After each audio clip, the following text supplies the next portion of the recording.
দখলদার ইসরায়েলের সন্ত্রাসীদের একটি তালিকা সামাজিক যোগাযোগ মাধ্যমে ভাইরাল হয়েছে, যাদের হত্যার সিদ্ধান্ত নিয়েছে ইরান।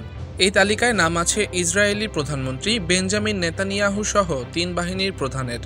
তবে ইসরায়েল এবং ইরান সরকার এ ব্যাপারে কোনো মন্তব্য করেনি। কিন্তু ইরানের গোয়েন্দা কর্মকর্তারা জানিয়েছেন, নেতানিয়াহু না হলেও দখলদার ইসরায়েলের বড় নেতাদের লক্ষ্য করে হামলা চালানো হতে পারে।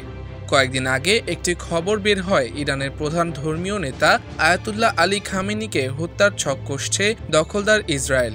মূলত হিজবুল্লাহ প্রধান হাসান নাসরুল্লাহকে হত্যার পর ইসরায়েলি সরকারের একটি ধারণা তৈরি হয়েছে, তারা এখন ভালো অবস্থানে আছে এবং চাইলেই ইরানের ধর্মীয় নেতাকেও হত্যা করতে পারবে। আর এমন খবর প্রকাশের পরই নেতানিয়াহুকে ইরানের হিট লিস্টে রাখার তথ্য জানা গেল। এছাড়া ইরানের হিট লিস্টে আছে দখলদার ইসরায়েলের প্রতিরক্ষামন্ত্রী ইয়োহাভ গ্যালান্টও।